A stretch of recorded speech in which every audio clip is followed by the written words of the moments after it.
And today is our program resuming our DC Living Heritage Network meetings. This is our April 2017 meeting, and I'd like to get started by bringing forward our HumanititesDC Director, Joy Ford Austin, to welcome you, and then we'll come right into our agenda program, and I'll come back and introduce our featured speaker today, Terrie Rouse. Joy Ford Austin, Director of HumanititesDC. Okay, thanks, Louis. So I'm Joy Austin. I'm Executive Director of HumanititesDC, as Louis has said. And I think this is what happens when you have a break from the DC Living Heritage Network regularly scheduled monthly meetings. But we're back on track, and we're going to keep them going now. Because frankly, people said that they were interested in having these programs continue, and they also wanted to make sure that the weekly meetings that we've been having at the office, I think you're going to talk more about that, also get started again. So I wanted to welcome you all. I think we are in for a treat, and I'm happy that we're taping this because Terrie Rouse is somebody that everybody in Washington, and especially people in our field, should know about. I don't know anyone who has worked across the country in many spheres of arts and humanities and museums or museum organizations, public, private institutions, small institutions, African American museum institutions, you know, the Capitol Hill Visitor Center. I mean, some huge places. And so she has a lot to say about civic engagement and capacity building. So I am looking forward to that very much. Just a couple of things. I know Jerome is going to talk some more about the cultural plan, but I was with Sakina on Monday, and so the report has been delayed again. And so now they're saying in another 5 weeks. But the important thing here is that they will give the public at least a month to respond. So I would suggest that we have one of our meetings during that period of time, regardless of when it is, so that we have a good chance to, you know, share what's going on. The other thing is that on March 22nd, we had Arts Advocacy Day, sponsored by Arts Action DC. And I have to say that the DC Living Heritage Network members, more than 25 of them, were present. They visited the council members' offices, and they were very engaged. And that made me very, very proud, because we have been pushing to make sure that humanities, heritage, and preservation people and programs are included in the Arts Action agenda. So just finally, over the next month or so, we will be calling on people to advocate on our behalf. I think Louis sent a message out yesterday, and we do need you to respond quickly, get in touch with a city council member, and make the ask that we get more support for the Commission on the Arts and Humanities, and also for a special initiative for the creative industries. Thank you. Thanks, Joy. And I'm not going to belabor Terrie's introduction, because I think our email and the information we sent out pretty much capsulize it. I'll just share a few things. As Joy has mentioned, Terrie has served as the startup phase of the Chief Operating Officer for the National Center for Civil and Human Rights in Atlanta, that opened in 2014. And in 2007 through 2011, she was the founding CEO for the Capitol Visitor Center at the U.S. Capitol. Without very much to do, Terrie is a consultant. I asked her specifically to talk to us because I kind of conferred with her when I was in between jobs. I had just retired as a director at the Black History Museum and wanting to start my own business. And like many of our DC Living Heritage Network members, we are challenged by trying to keep it together as well as just stay active. I went from 100 miles an hour to 0. And for somebody that's very active, that's kind of challenging. What do you do every day? You can only watch so much Me TV. So I needed to get active. I needed to do the kinds of things that helped me feel like I was a contributing member of society, as well as make some money. So Terrie, I tapped Terrie to give me some advice, and also some ideas about how do you start your own business. And she very well knows from her career. I first met Terrie when she was working in New York at the Transit Museum. Oh my. So we go way back, and she's kind of hopped around the country. I was really impressed to hear that she was working internationally and that she had a career where she consulted, and she'll tell you a little bit more about that, where money was no object. She also has a son that works in on media. She can also tell you more about that and some of the things that he shared with her to help her stay plugged in with LinkedIn. So without further ado, I'd like to bring forward Terrie S. Rouse, President of Rouse Consulting. Thank you. Thank you, everyone, and good afternoon. Well, with these types of introductions, you want to say, oh my God, I mean, how can I live up to this? But really what I want to talk about is this mixture of what it takes to be passionate about the cultural arts, the visual performance, museum world, archiving, tourism planning, and the reality of it. And it's that mixture that has driven me through my whole career. This notion of best practices, this notion of doing it well, this notion of accepting the realities of the cultural world is what has driven me to do some of the things that I've done, because the willingness to accept where you are is the key to doing it well, and it's the key to accepting that perhaps it is time to fold your tent and merge with someone else, or fold your tent and say, I have done well, and my intellectual culture will go on, my intellectual product will go on, and you sort of accept that mode. And I learned that a lot from talking to funders over the years. So first, let's talk a little bit about what best practices are. Best practices are common sense on one level, that if you're going to do something, you do it well. But usually what we have to do in the cultural world, and I know that's performance world, I know that's museum world, I know it's museum world on every level, that we have to decide that we're going to do it well within the parameters that we have. We're going to see that our professionals like what we're doing, that they're going to say that's a good idea, that we have to understand that it isn't about always spending a lot of money. It's about understanding that there is a way to get something done. And more importantly, all of our efforts are about one thing, that's getting other people to consume what we do. For 5 minutes, for 10 minutes, for 2 hours. Is it a performance? Is it an exhibition? Is it something that's a whole building? Is it just a corner of a room? It's about getting people to be involved. And more importantly, can we evaluate what they did? Because that's the best practice part of it. I need to know that I had an impact. So that became the core of what I found enjoyable. I started at the Studio Museum in Harlem in 1979, making $12,000 a year.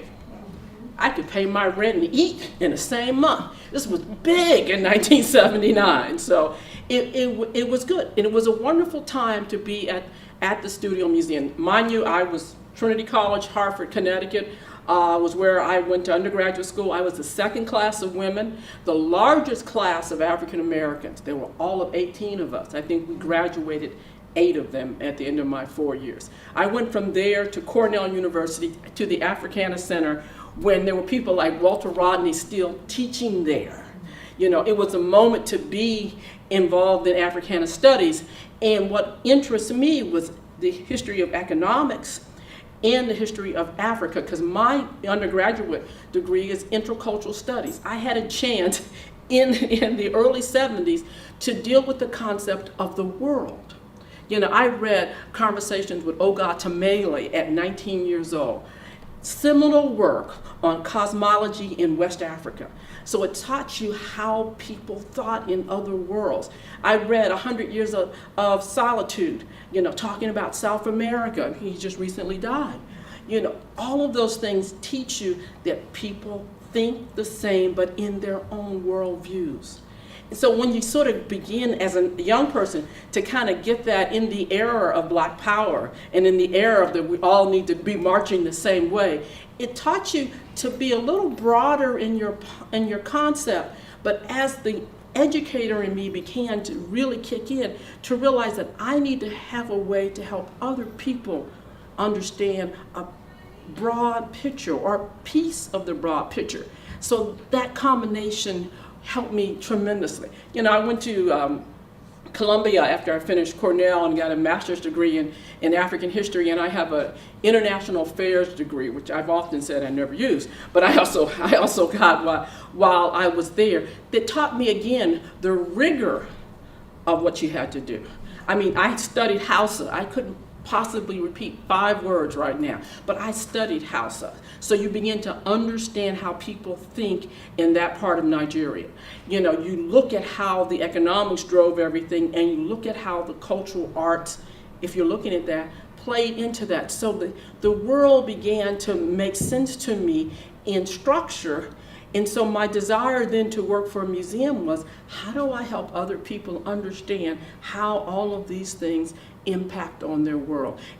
For me, I see things through economics all the time, so that's why best practices suits me quite well, because how can I put things in a slot to make that all come together? So the Studio Museum provided that opportunity. This is 1979. We were still at 125th over 5th Avenue, over the liquor store, for those of you who remember Joy is smiling, because she was there. But it was there, and it was a time of optimism. I had a little exchange with Dr. Mary Smith Campbell recently, who's now currently the president of Spelman, about that period of time when we believed categorically at the Studio Museum that we were going to be the best, because no one ever said that we could not.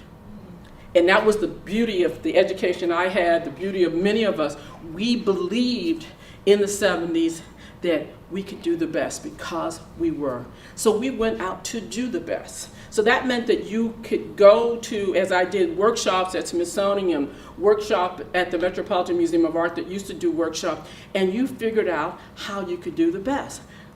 Let's take, for example, ordering your art on screens. Best practices says, oh, wow, you go out and you buy this $100,000 system and you hang all your artwork on it.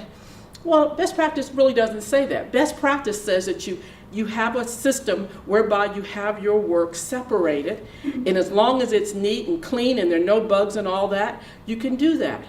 That's the translation. So you translate between what is optimal to what is reality, and for the professionals involved, it's still the same thing. So you learn to communicate about what is essential to a best practice. Best practice also says that you begin to understand who your audience is. And understanding your audience is not just counting them, how many people came in that day. Who are those folks? Are they all under 12? Well, that's one kind of audience. Are they from around the world? Are they from down the street? All of that, because that tells me how I write my labels, how I set my lighting, what type of exhibits I have to have, how we communicate. I remember at the Studio Museum, as a concept, we said, okay, we need to get people to come through the door. Why? Well, we'd have these wonderful art exhibits, and everyone showed up for the reception, and then we didn't see anybody for weeks, except for people under 8. So there's something wrong with that formula. What's happening? People aren't translating. The art community understands, but nobody else does. So you had to figure out a way to communicate. And it became the concept that performance knows, art museums know now, themes. You do a theme exhibition. You do something on the WPA. You do something about expats. You do something on various other things. That helps nurture for people that they can approach a subject, learn about it, and then be willing to come back and explore a more esoteric concept. That's a best practice. It's understanding your audience so you can dissect what might be interesting for them, so therefore they might want to come back and explore with you. That's nurturing them, that's cultivating them, ultimately that's getting members, getting long-term donors, all of that becomes part of it. Now that's just math, the way I translated it to you. But the math part has to translate into something exciting. What is that exciting?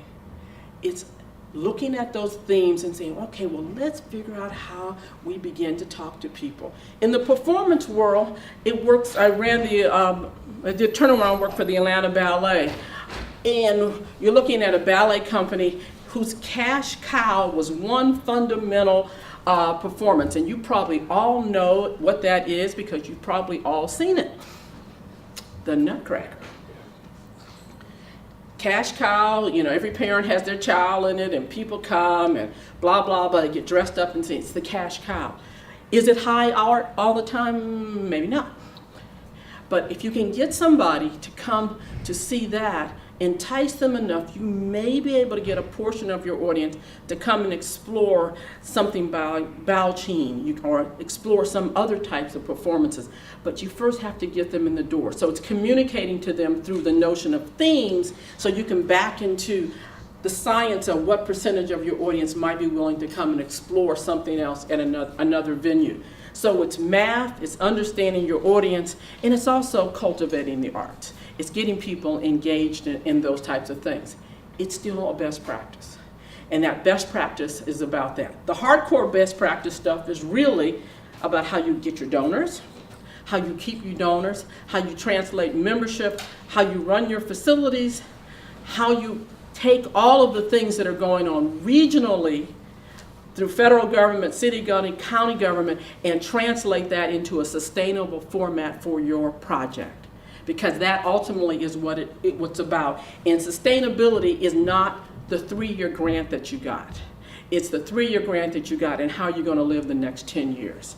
Those are the conversations which are the most difficult when you start talking about best practices. Because I don't know how many of you go out and cheer the day you get the grant.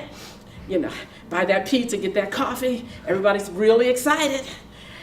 And then, a year and a half in, you start saying, okay, well, what are our valuation numbers looking? Going to be able to keep the doors open after the grant ends. Good deal of the time, at the end of the 3 years, your project's over because you haven't cultivated what is the sustainable quality.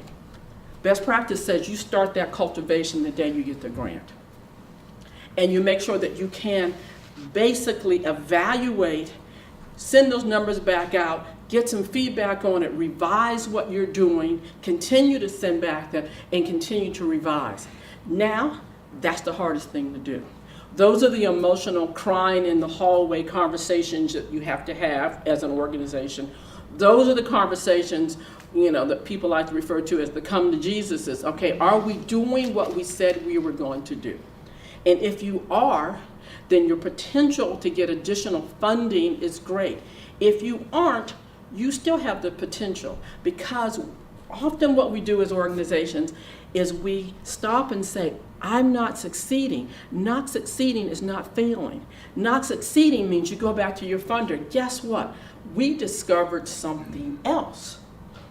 And we think that this is just as viable a result as this. Because seeing your organization as organic and growing, seeing your project in that same way, means that you understand the business. That's a best practice. Going down a road because you're blind, I just got to do it this way, I'm going to do it this way, no matter what, is not a best practice. That's not you being reflective. Because reflective is about understanding what's going on, because that's what makes a successful business, that you have the ability to pivot. So a nonprofit, any type of cultural organization, flexibility, pivoting is what is the success factor, because that says that you understand the wave, because things change constantly, and being able to be in a position to do that is core. So that becomes a best practice, a way of looking at things. Now, having said that, sometimes things do die. And I once did a project for the Upper Manhattan Empowerment Zone for the Boys Choir of Harlem. This has to have been the most trying thing that I did. I did it with my business. I flew back and forth between Atlanta and New York once a week, which is an amazing moment all by itself. And I would walk the streets of Harlem and talk to folks because I lived there, so this was my neighborhood. Here you had an organization where people were emotional about the Boys Choir of Harlem. They were emotional about the people who were involved in it and all of those things. Just, they just had a few little issues they didn't deal with. Like they hadn't paid their taxes in a few years. They had a few sexual harassment cases, $30 million kind of suits against them, which of course jointly done with the city. Those types of infractions are problematic. And you're still sitting with organizations who still fundamentally believe that they're doing the right thing. So there are two things that's going on. You have reality. The reality is that if you live in the world, you have to follow the rules. Just works that way, Religion is not going to help you, because I heard that every day when I was there. And then there is the passion of the artistic director, the directors, the boards who want it all to be, the way it has to be done. We were meant to do this. That's indeed the issue. But you know what? You still have to follow the rules. So those passion points, those conflicts are the most difficult in our field, but they are the ones that require the best lessons. Those lessons go very simply. As one of the funders in New York said to me, Terrie, sometimes things are not meant to survive, that they've done a run, they've made an impact on the world, but sometimes it's time for them to fold up their tents. And I remember standing there at the middle of the Boys Choir of Harlem in the office, and I'm listening to this, and I knew she was right. And how you translate, the life of an organization at that point in time and accept where you are, accept that you have made mistakes, accept that there's passion, accept that people's lives have been impacted positively and negatively, and you kind of consolidate that and say, well, this is where we are. So first of all, you have to clean up the mess, because someone's going to go to jail. So you got to clean up the mess. Then you have to deal with the emotions that are involved, deal with the people who are liable involved, and then you say, but you still have an opportunity to keep the intellectual history of all that has been done in the name of the Boys Choir of Harlem, all these lives that have been touched. Working through that is problematic. That is difficult. It is the type of thing that is draining to everybody that's involved. But the lessons are worth knowing. Don't break the law. Know the rules. Be conscious of what you're doing. Keep your board on track and not blinders. And no matter how passionate the artistic director, no matter how passionate the director, you make sure that as an arts administrator, your job is to make sure that all those pieces come together and you move forward. So that's a factor of best practices, is getting those realities in place. So a lot of things that I have done in my business has been my willingness to go and have the hard conversations with people, which are never ones that you want to have, but someone has to ask the question. And the willingness to ask the question about where are we, who is the audience, who is going to consume this product, and have those real conversations makes the difference in the health of your organization. Because if you're willing to have the honest conversation, who's going to consume it, then you have a chance of surviving. Because then you can change your profile. The biggest, and most of you probably already know, the biggest thing I hear all the time is people will say to me things like, we're going to do this and we're going to live off the admissions of the organization, or we're going to live off the gate for the theater production, or we're going to live off the gate of the festival. Never happens. Because you can't get enough people through the door unless you're doing Cirque du Soleil to be able to deal with the number of people consistently coming. But that is the conversation. Now that conversation is driven by passion. It's people's belief, and I often believe the same way. Believe that people need to see something. But people are consumers, so you have to convince them that they want to do it, And then as consumers, you have to then assume that half the people that you fantasize about coming aren't going to come. So you live by one thing, which is a feasibility study, and hopefully a good feasibility study that tells you why people are going to come, what are going to be the natural trends by which your audience is going to descend, or your audience might come up, and more importantly, what are the opportunities that you have to partner with other people and develop partnerships, develop sponsorships, and other opportunities of revenue to sustain your passion. Hardest part of the conversation. X millions of people are going to come through the door. Probably not. Looking at a feasibility study. A feasibility study will tell you maybe on 3 levels. Well, we might top out here. This is going to be the reality, and this is not going to be the reality here. So, people will then want to pick the highest numbers. Of course, everybody's going to come. You probably do better to pick the lowest number. If you do better than your worst scenario, you're in a better shape. You got more, you conserve resources on one level, you have the opportunity to grow. But if you pick the highest, then you're not going to be able to go anywhere. In Atlanta, the Center for Civil and Human Rights, I looked at their feasibility study in advance of doing the work as the COO. There was one key line in this feasibility study, which was an excellent feasibility study. They said that there is an audience, and this audience, well, there are 2 lines. This audience has 2 parts to it. One is that you are next to the aquarium, the Georgia Aquarium, and you're next to the World Coca-Cola. So, quick translation, fishies and sugar.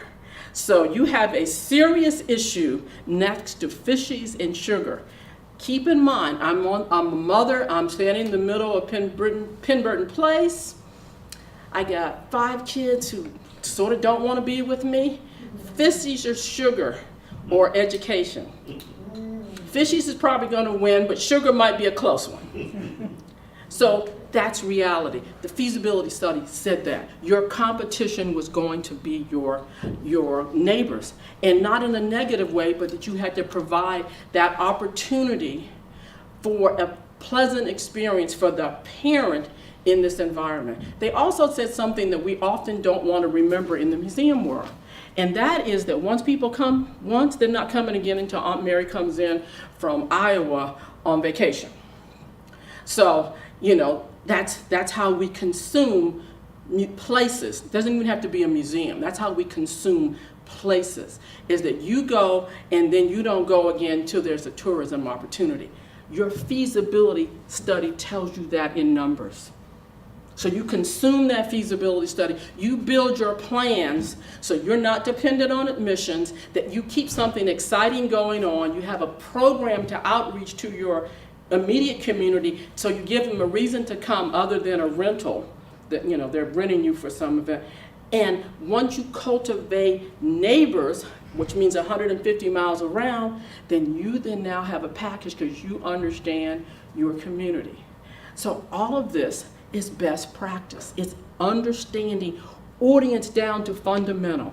Understanding audience is also not about color issues. If someone tells you, the black and the white folks are going to come this way, take that study, throw it out. You tell me economically, by neighborhood, by income, who's coming to my audience, and then we can start talking. Because you have to fundamentally understand, down to the education level, who these people are, because color and gender will not give you enough information. So it's the willing to drill down. So that's what I do. I love best practices. I love working with people. I can't tell you the conversations I've heard from folks. I am willing to be yelled at. When you do what I do, and what Lewis probably does, you have to be willing to let people yell at you, because they have to get their emotions out about the topic. Because once you get through the emotions, then you can get to the heart of what's going on. It makes a difference. So I'll tell my last story on this topic. In '93, I was in Los Angeles and I was working for the Los Angeles Festival. This was after the Rodney King riots, right? And the Los Angeles Festival was going to be about the healing of the county. Now this was an enormous task that all of this, intellectual types and the culture folks were supposed to do in a city where you could still smell the smoke practically. So we came together and we said it was going to be about the crossing of LA. We were going to get people to come out of Koreatown and come out of West LA and go from one place to another. And that was the basis of what we're going to do. Sweet Honey and the Rock performed. It was wonderful. It turned out to be a very good festival. But what we first had to do was go down to Leimert Park, which is a source of where some fires took place, and talk to the community. So I remember sitting with a group of art producer types and production folks and curators and saying to them, okay, we're going to go down here and we're going to let people yell at us, because we had to gain their trust. And then after that, every day we're going to walk around the streets of Leimert Park so people learn to trust us so we could do our jobs. Also, we listened to them and changed our jobs in accordance. So we went down there and we let them yell at us. They became our best friends because we listened. So partly the whole thing about best practices is listening to people and helping them do what they do better. Listening to them and letting their emotions go through and saying, let's give it a shot, but these are the factors. So as a business person, it's making all this come together and it's being honest about it. And if you're building a business, all you can do is go in there and keep to the point and be honest about expectations. Thank you. Stay up. We just want to give you a short time to do Q&A. Terry's covered a lot of ground. She didn't cover one of the areas that I wanted her to at least touch on.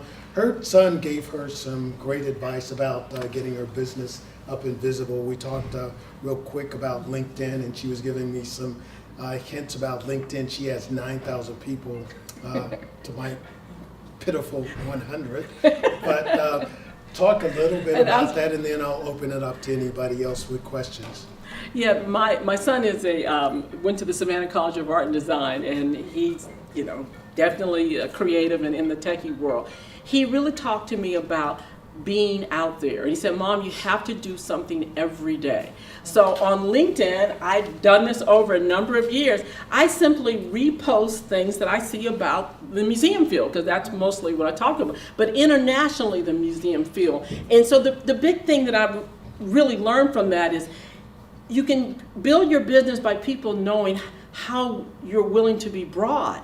So by doing that, I get calls from literally all over the world from people asking questions about what about this? I talked to somebody in Dubai the other day about, why can you do this, and can we talk about that? Because you have to show people that you understand your field from the ground up. So the subject matter can disappear. It is the fundamentals of the basics of business best practices that are all part of it. So that's how I did. Of course, my son whines at me, but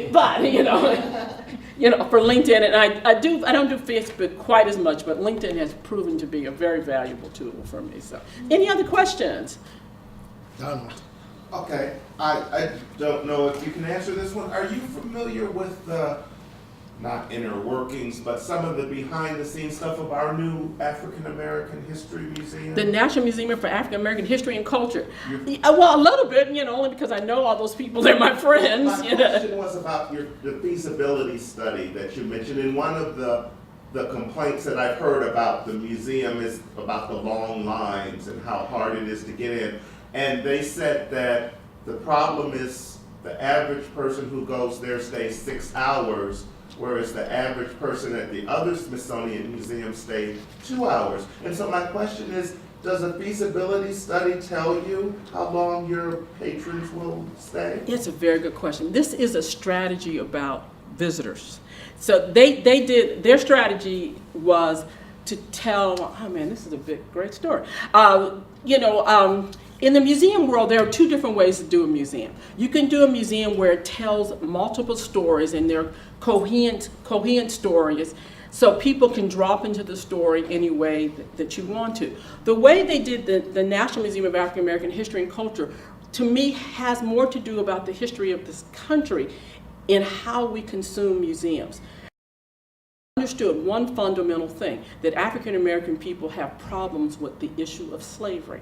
So the way that they developed the museum, where you start at the bottom and you're dealing with what are the difficult topics, and you go to the more uplifting things, is a way to help people manage their way through those emotions. Because on one level, you could just do the top 3 floors and come away and have a good time, or you can engross with your own fear and deal with the bottom level. So that was a strategy on one level. Now, that strategy does not deal with the fact that people who are not consistent museum goers want to look at everything. Because regular museum people, we don't do that, you know. we don't do that, because you understand that everything in the museum is a story. So you can go back at any given time and catch part of the stories, or better yet, go to the internet and read the whole thing, because the stuff is on the internet. But if you have non-traditional museum goers, they think they have to see everything. So therefore, there's this lining up that goes on. They probably consider that to a certain degree, and I'm pretty sure that they did know that. So they have working their way through it, and the attendance will normalize. I saw that in China. When the Chinese, the Communist Party decided that the museums needed to be for the people. But of course, so they said that they had to either be free or a very reduced amount of money. So when I was in China, the lines were very long, because people who were non-museum goers suddenly felt they had freedom to go to this museum. So you saw people in long lines, and then you see people doing the non-traditional museum things, sitting on the stairs, leaning on the cases, all of those things, which is a result of not being a typical museum user. And people complained about that in China. They said, well, this is not how you consume. So it's for lack of a better term, it's a populist way of dealing with a museum, as opposed to one that's much more involved in the storytelling. So that's what it was. So it was deliberate. It's just, it was a decision that had to be made. I think Jerome, and then Ann. My question, you mentioned getting accurate data. There's a lot of talk about big data as a way of processing information. Does big data play a role in your analysis? Oh yeah, absolutely.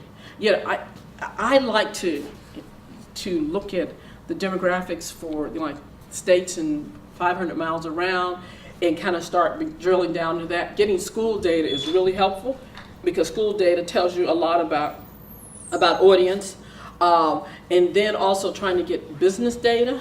And the best data for us in our field is the data from other institutions, because someone who chooses to go to an art museum does have the potential to become your audience, no matter what your subject matter is, because they have the propensity to go out. So all of that works in there. My issue is always the analysis of that data, because that's the problem. Why are you looking at it, and is it really telling me something? So it all plays in there, but it's about the analysis. Ann, did you have a question? Couple actually. Thank you so much, Alice. And I'm really intrigued by a couple of things. You said there were 2 ways of thinking about conceptualizing the museum. One of them was storytelling. What was the other one? Oh, the other one is another approach to the National Museum of African American History and Culture would have been selecting discrete stories and simply telling those stories. It might have been selecting the story of slavery, the plantation slavery in South Carolina, and telling that story succinctly. That would have been another approach, because that way you could take people from the beginning, middle, and the end in a different type of pace, and you would still be able to do that. For an audience that's having trouble with that topic, it doesn't give them a broader understanding of what the economic system would have been for the whole country. So it's another way of just telling stories. The classic one is Field to Factory, which was done by Faith Ruffin 20 years ago, something like that. Which is the story of the migration of African Americans into the fields and the factories of the Midwest. So it's just another way of telling that story. At this moment of time in history, given the fact that I think the African American community needed to know the whole story, having all that information there is important. And also the Lonnie Bunch made a strategic decision to build the collection. So what you got a chance to see is you saw collection items that they collected from all over the country. And they were able to show those things off and tell stories in relationship to that. So the museum will be different 30 years from now. But right now, these are the stories that are important for them to tell and to focus on their objects. At least that's my opinion on it. Thanks. Sure. Any other? Yes, ma'am. It's kind of related to what the lady mentioned. I remember reading in a newspaper that there was a question as to, as you said, what exhibits would be presented first. And the issue of the Quander family and having that discussed. So I guess I'm just kind of adding on to, just making a comment, really not asking a question, but just kind of stating that kind of brought that to mind. So that, I think that's more so done at the Mount Vernon, now that they've revamped the Mount Vernon Museum, they have a section of the Quander family, and it kind of traces it from beginning to end. But why that, since that was one of your, was it political? Was it that they didn't want there to be saying that, George Washington did have slaves, and so we'll kind of put it at that museum out there, and I'm going to see it at the one that's on the mall as a starter, and maybe, put it in later. I mean, that was... That's the question. And, and the National Museum for African American History and Culture actually did an exhibition that included all of that material about two years ago at the American History. And it goes to that point.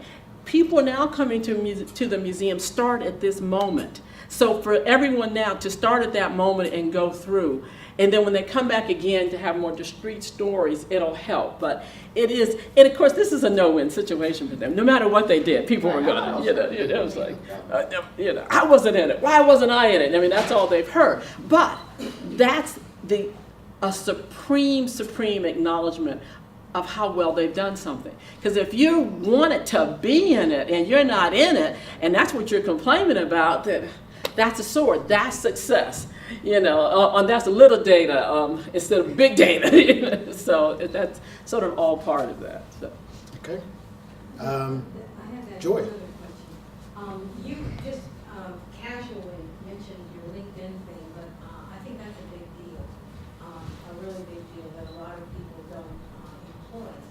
And so could you say a little bit about how, I can go to your LinkedIn site, of course, which I will. Right, good. But since we're here, could you unpack that, please? Well, what I did, I started by just posting sort of my career, and my son, I guess the other part of the story I didn't talk about, my son had me do videos on topics, on arts administration, on working abroad, and I've done a number of videos, like 10 of them. They shot in my living room.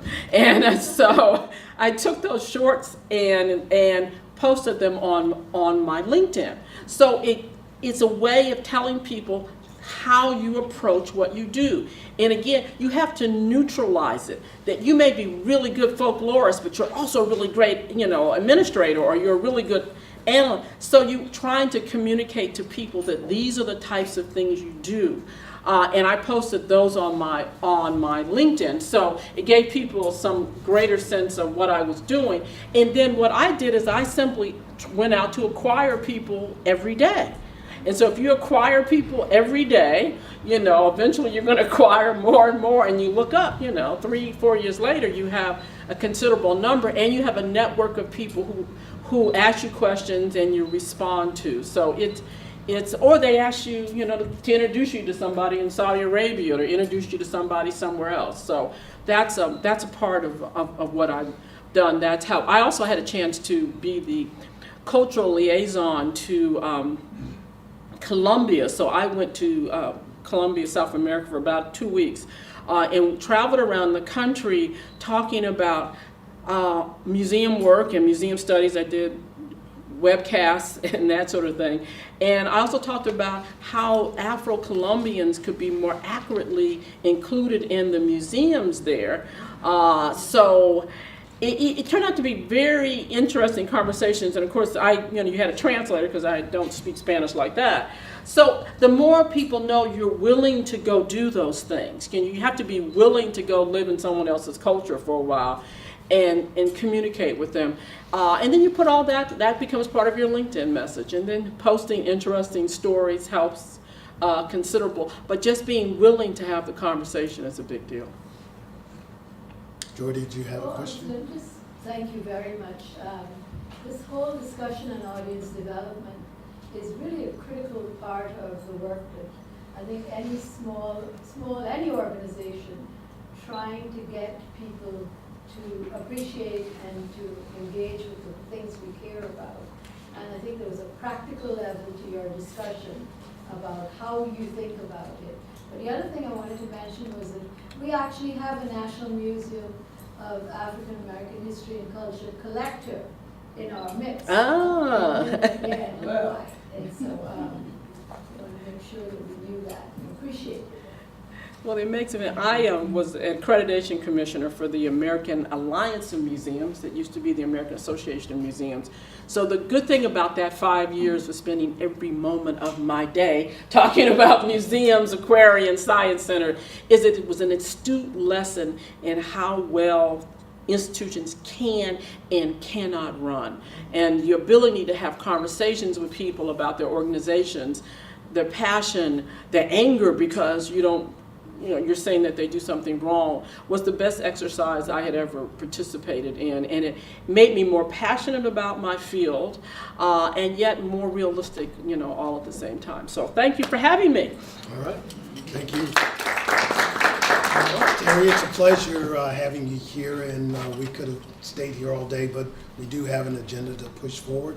I'm going to bring forward Jerome Paige as our next presenter. He is our consultant working and also our facilitator. We will have weekly meetings resuming. Jerome will tell you more about that. He has a presentation that we're going to kind of go through. You have a handout if you don't have one in your hand, but we have slides of the PowerPoint that he'll share with you, as well as a document about our work with the DC Living Heritage Network to infuse information into the cultural plan. But Jerome will tell you more about that as I get our slides up. Thank you, Lois. Good evening, everybody. Good evening. I'm going to divide my time into two parts. One is to give a historical background on the DC Living Heritage Network, and then the second part will be on what our focus will be this year. The DC Living Heritage Network got started in 2014, and it's a joint effort between HumanititesDC and the DC Office of Historic Preservation Office and the Office of Planning. And the purpose of that, in 2014, we developed the concept of what it would take to put together a network of interested people who were concerned with the humanities preservation and the heritage in the District of Columbia. We met during the summer, and then in the September of 2014, we had a workshop, and we called that workshop "We All Thrive When Heritage is Alive," and making the case for a DC Living Heritage Network. For those here in the audience, there are copies of that paper on the table there that you can take with you. So the 2014, we focused on developing the concept, trying to make it to make operational the concept of a DC Living Heritage Network. In 2015, our initial plan was to continue enhancing and developing the network, but in the midst of our work, legislation was developed for the city to develop a DC cultural plan. And so the network turned its attention to that plan, and a couple of things we noticed in the legislation. While it was called a cultural plan, it had very little to do with culture. was mainly an arts plan. And so we had a series of meetings, and we made some recommendations to the Office of Planning and other groups in the city, the sponsors of the legislation.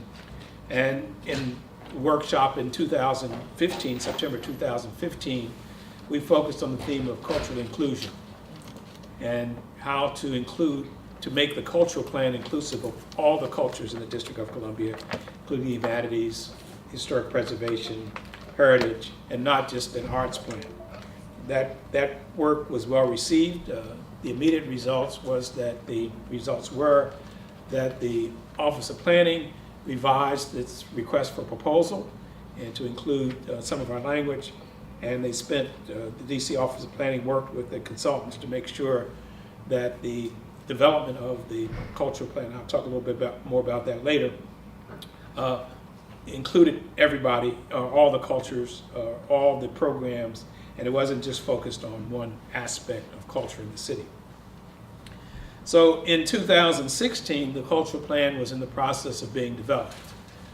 The Office of Planning hired consultants, assigned staff, and so the DC Living Heritage Network spent a good portion of 2016 developing concepts to be included in the cultural plan. And we submitted our report in December and some additional information in January. HumanititesDC submitted their version of what should go in the plan. And for our 2016 workshop, we titled that Reimagining the Role of Culture in the City. And we came up with ideas that could be used to make the focus neighborhood-based, community-based, and that really captured the everyday lives of cultural activities here in the city.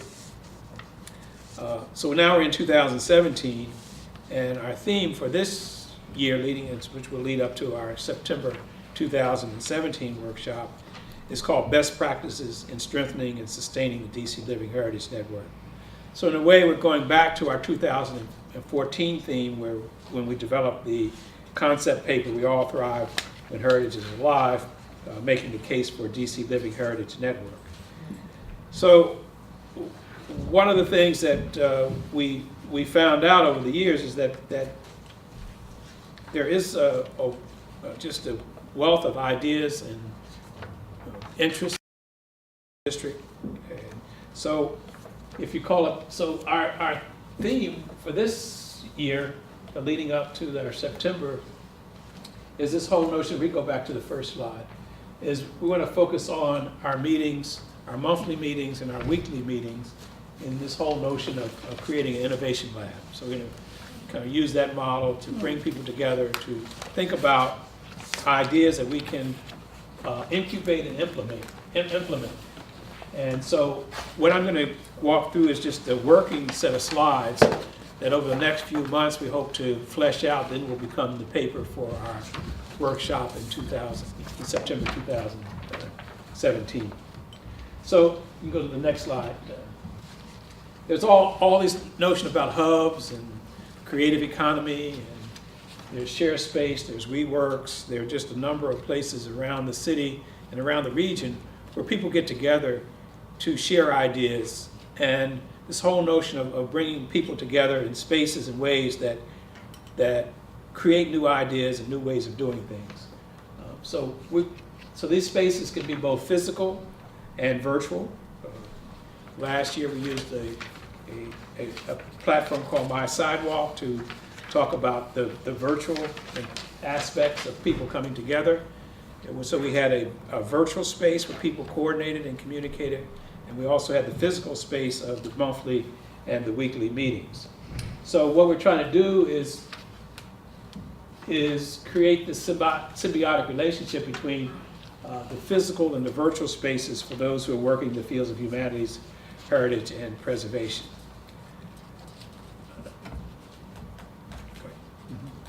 So what we want to talk about, I mean, as we work through the next couple of months, is the role of the DC Living Heritage Network in being an incubator of cultural ideas, and to turn cultural ideas into projects and initiatives. One of the biggest questions we got last year when we were working with groups is, how do I take this idea and turn it into implementation. And so people have need assistance there.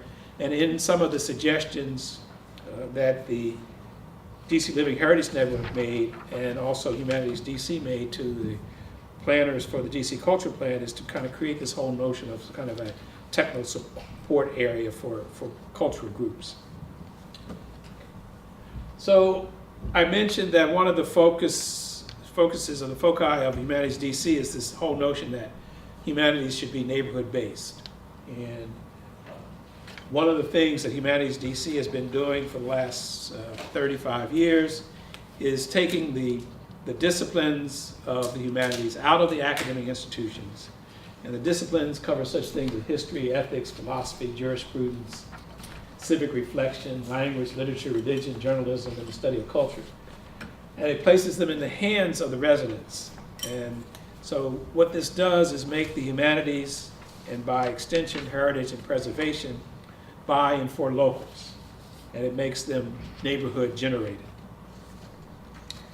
So in addition, as we were working on concepts both for the HumanititesDC and for the DC Living Heritage Network, and Terrie referred to this whole notion of an experience. There's a big, I'm an economist, and one of the big push now is that people no longer consume things, they want to consume experiences.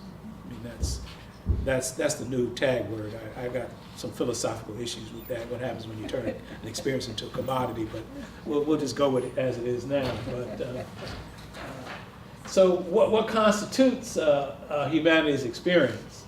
And so, and who participates in this humanities experience? As this slide indicates, that the participants are creators, producers, disseminators, and consumers.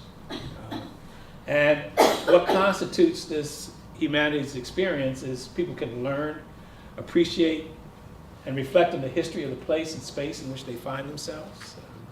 These themes that Terrie talked about to get people excited. And humanities experience can create a public conversation about their reflections on various experiences. And these humanities experiences can expand their understanding of self, place, and other individuals based on having engaged in a humanities program. So we're talking about how do you take these experiences and how do you turn them into projects and how do you make them operational.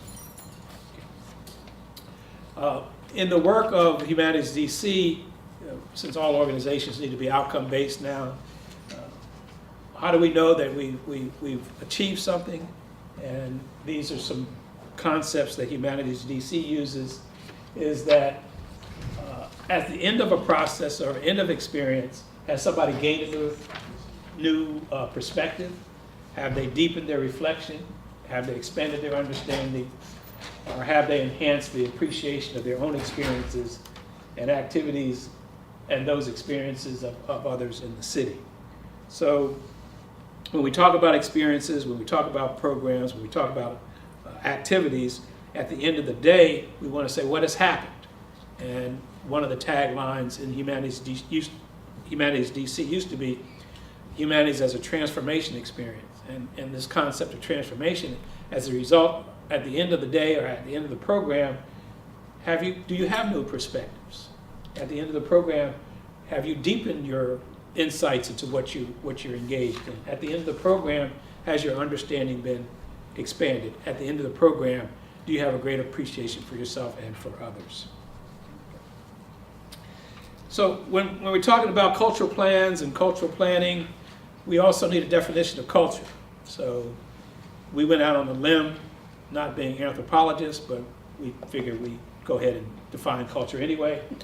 And every time the anthropologists look at this, they say, no, you don't have it right, but we kept on going with it. So when we talk about culture, and therefore the cultural plan, what are you looking at? Well, this is a definition of culture we've been using to operationalize our work, is that culture is a set of activities through which members of the community collectively identify themselves as belonging to that community. These activities include the ways in which the community manifests its collective interests, values, and expressions. It also includes how individuals interact within a community, And it also includes how the community interacts with other communities and members of those communities. So it's ourselves, there's others, and then there's all of us. And so how we manage those types of relationships become important in terms of understanding the culture of any community and the city as a whole. So culture, by definition for us, then, is the sum of the activities of identification, reflection, expression, and interaction that individuals and groups undertake in spaces and places within our city. And so that's been the guideline for us as we've talked about cultural inclusion, as we've talked about reimagining culture in the District of Columbia and getting ready for the DC Cultural Plan. So our operational definition for culture is that we identify, we reflect, we express, and we interact. And the Cultural Lab, for our focus this year, we're talking about ways to create new ideas about how do we identify. The big issue in the cultural literature is the difference between identity and identification. How do you manage that in space, giving all the facts and ways in which people can interact? How do we deepen our reflection so that we can move beyond our own, if we use the title of the novel by Jones, how do we move beyond our known worlds so that we're not trapped by narrow thinking? How do we express ourselves? Is it obviously through art, through music, through poetry, through conversation? And so what's the outcome we'd like to have as a result of that expression? And again, getting back to some of what Terrie mentioned, at the end of the day, whatever you express, how does it change yourself or change somebody else? And then more importantly, or not as important, is the whole notion of interaction. We live in a world, we live in a cosmopolitan city. We have new people, we have old people, we've got the newcomers, we've got the latecomers. How are we going to get all these folks interacting and sharing the same space in a positive way? Next. So we can further talk about the cultural dimensions. There's individuals and groups, there's activities, and then there's spaces and places. So the coming together of these individuals and groups, the activities and the spaces and places ultimately kind of define the culture of the District of Columbia. This is a more detailed presentation of that, and since we're going to be working on these concepts throughout the coming months, we don't need to drill down on this particular slide, but it gives a background in terms of individuals and groups, types of individuals, race, gender, nationality, spaces and places, neighborhoods, museums, galleries, performance spaces, the activities, the festivals, sports activities, conversation, lectures, tours, worship. So a lot goes into this whole notion of what constitutes the cultures of DC.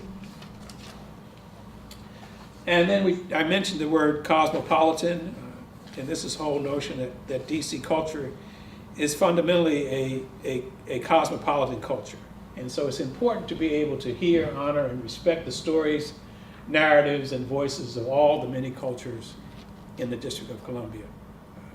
I was introduced to somebody a couple months ago, and there's something in DC called a skate culture. I never even heard of skate culture. But these people, I don't know their age, but they're on skateboards. But there's a community, there are demonstrations, there are competitions, there's shops, there's clothing. I said, who knew? But they're all these, I mean, I don't skate, and I'm too old to be in that culture, so, but I know it's out there.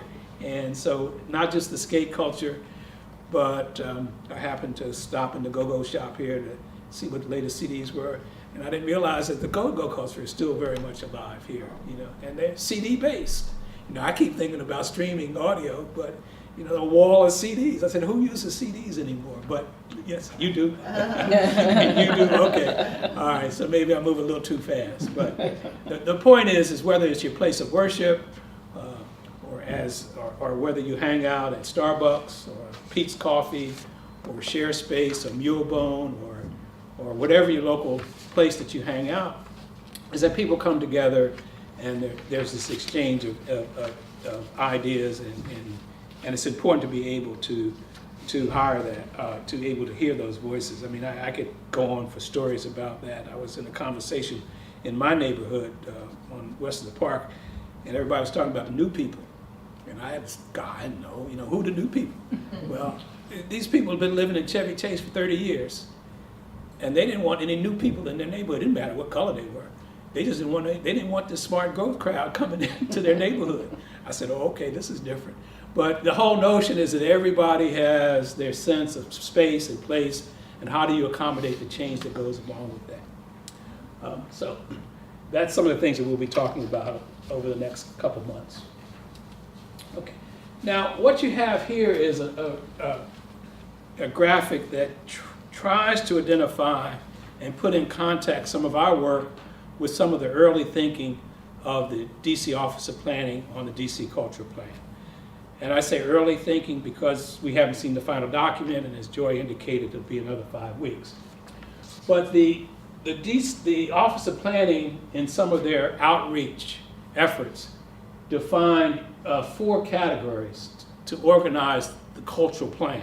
And I'm not here to speak on the cultural plan or how well they've used these categories, but I just found it useful to use these categories to think about what we do. One is cultural space. The second is cultural partnerships. The third is cultural entrepreneurship. And then the whole notion of how this relates to what we do. So I mentioned that for us, at the top of this graphic is cultural experiences, these humanities experiences, these heritage experiences, these preservation experiences. And we used our definition of culture: identification, reflection, expression, and interaction. So there are cultural audiences, and those cultural audiences, as Terrie talked about, these are our consumers of the culture, whether we traditional consumers or non-traditional consumers of culture.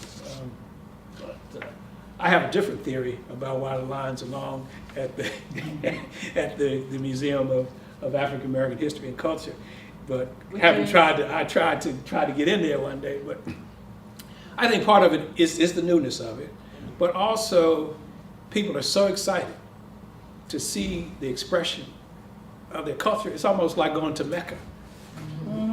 It's when you get this sense that people are finally found something that they can identify with in a positive way. And the news articles I read, and getting back to the question there about the feasibility, there were no projections of the numbers came close to how many people showed up. So one of the reasons the lines along, if the newspapers are correct, is that there was such an unmet demand, and even if you got good data, if there's unmet demand you don't know about, this museum has tapped into that unmet demand. So people are just overwhelmed. What's that? Yeah, you're right. And so so part of it is that these audience, if you build it, they will come. And they built this thing, not more than a thing, but this monument. The lines are so long, I just went to the top floor. I didn't start at the bottom because you couldn't get there. So place to start from because the art is calming and everything. It is when you get down to the bottom, it's very upsetting. And they added, just to totally geek out on this, by having good food, it gave you have the total sensory experience that goes on, which is another audience driver. Right, and when you went into the cafeteria, there were families. Mm-hmm. So this wasn't just an individual outing. This was a family event in there. So this is whole. Somebody got that right. So okay. So then there's in order to get it to the audiences, there has to be a dissemination of culture, and then that gets us to our marketing and distribution. And then in order to market and distribute, the culture has to be produced. I'm intentionally using language of an economist because that's what I am. I'm not gonna deny that. But probably if you're really a culture person, you would talk about production of culture. You talk about the creation of art, things like that. So what does the production of culture sit on? It sits on this cultural space, And George has got an event tonight that's going to be talking about space, space, space. Right, George? And then cultural partnerships, these are the groups that come together. And then this cultural entrepreneurship, which becomes important. It's not just for nonprofit organizations, but as Terry mentioned, you have to sustain this thing economically. Again, using an economic term, you have to figure out how to monetize this stuff. Otherwise, it's just an avocation, it's do good. It's important work, but I had this conversation with some yoga teachers just the other day about the importance of charging, because you have to sustain yourself in order to carry out the work.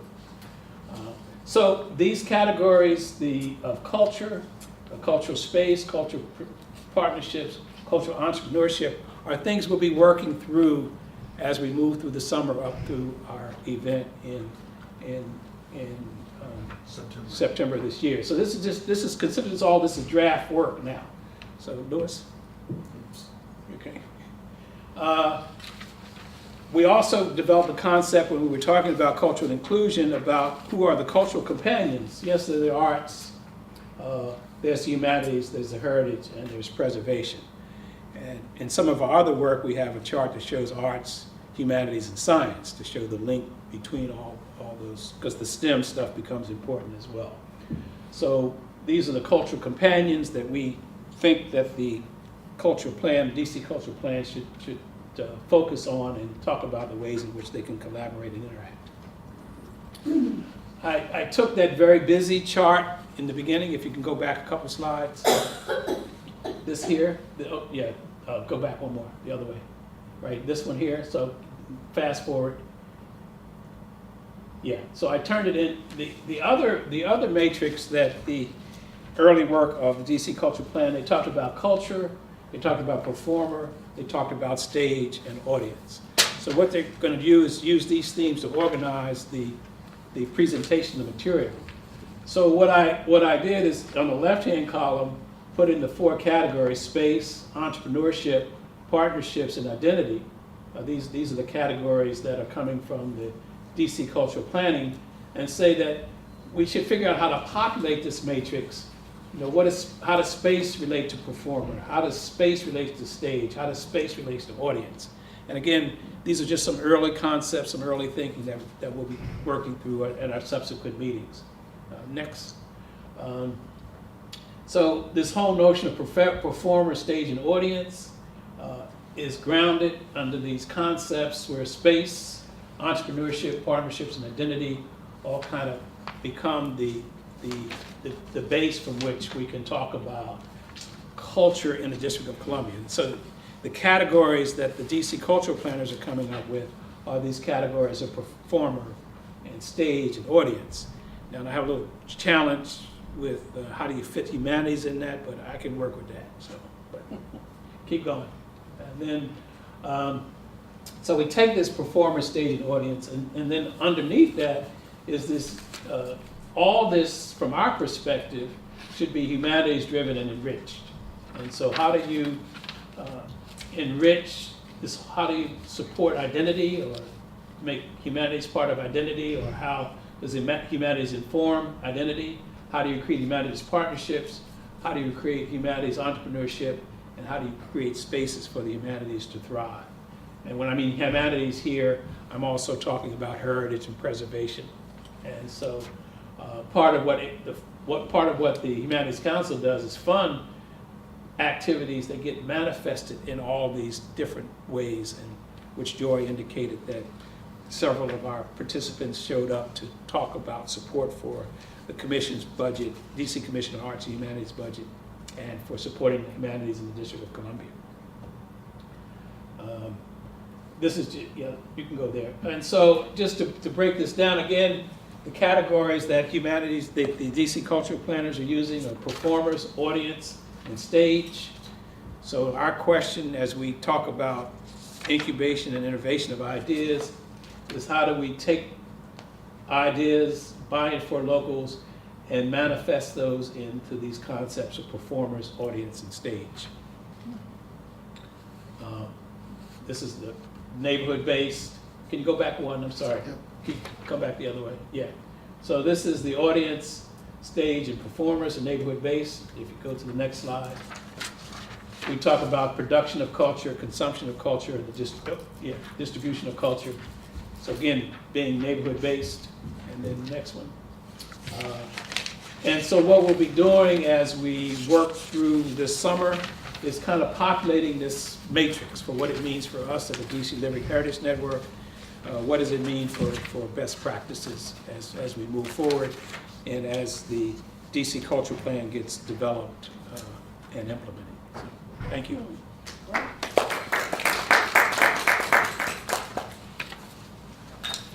Okay, George? Could you explain a little bit of how the term stage is being used? No. Okay. No. So, but again, I haven't had any explanation from the Office of Planning, but they use this term stage. So we've just Staging an event? Oh no, we're not staging an event, but on stage.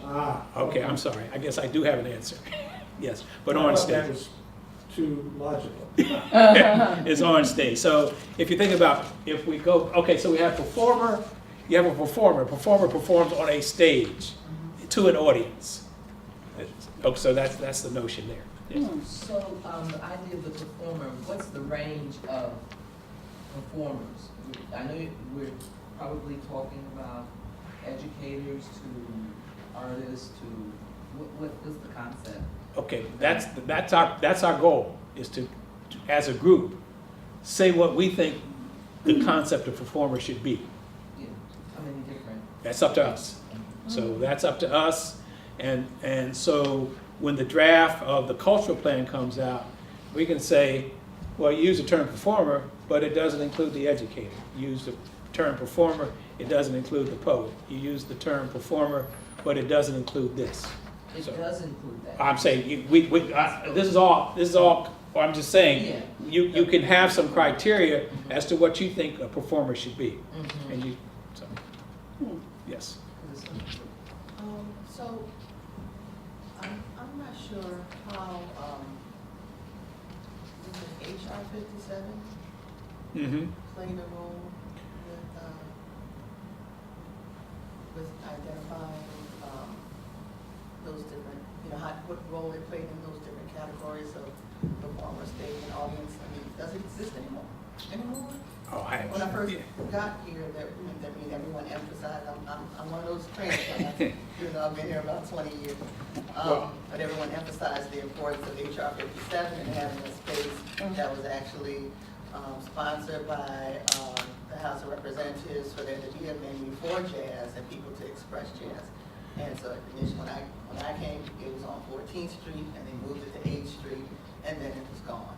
So I wasn't sure if it still exists and how would this play into that sort of I can't speak specifically to HR 57. I know it's but our goal here is to imagine what these categories would mean for us.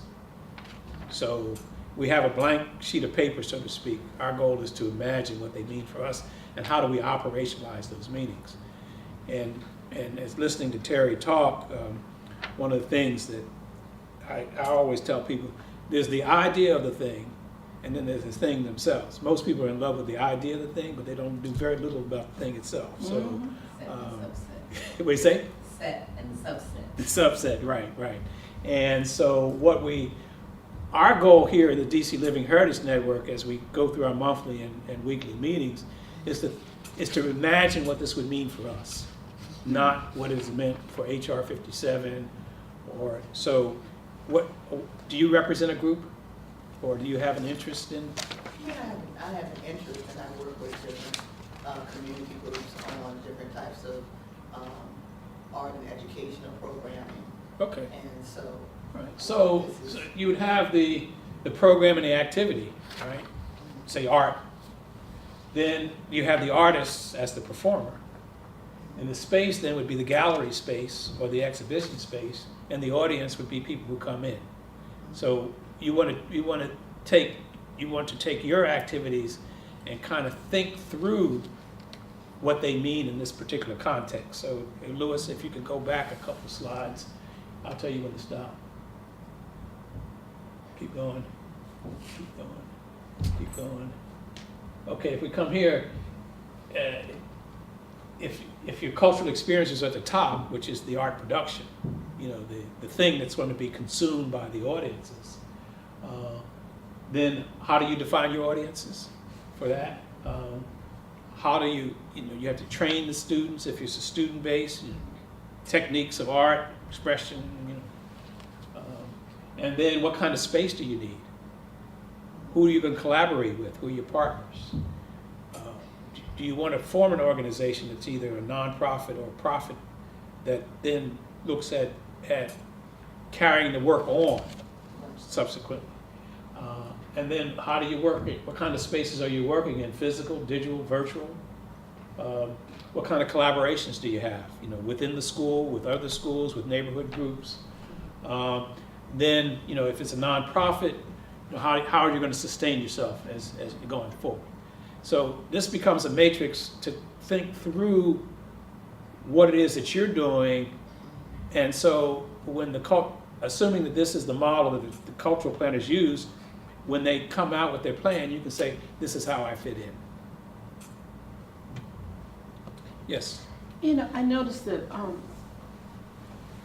some of the younger people use the word creatives. Mm-hmm. Creatives has become a popular term for describing everything from economists through weavers. So do you think that will play, that evolving concept of the creation of things will play into the cultural plan in this iteration, or you think? Oh, not? Yeah, no, very much so. There will be a section on, that's a big issue because the Office of Planning is also the office that did the first plan for the creative economy for the District of Columbia. Okay. So yeah. that Okay, will be a very, very important part of how this fits together. So within the Office of Planning, they do major plans for the city. And then there's also the overall comprehensive plan. Mm-hmm. And the overall comprehensive plan is called the Arts and Humanities. There's a chapter in the overall comprehensive plan called the Arts and Humanities chapter. Mm-hmm. And so this cultural plan, the creative economy stuff will ultimately feed into what the overall policy of the District of Columbia will be when it comes in terms of comprehensive planning. Okay. Any other questions, comments?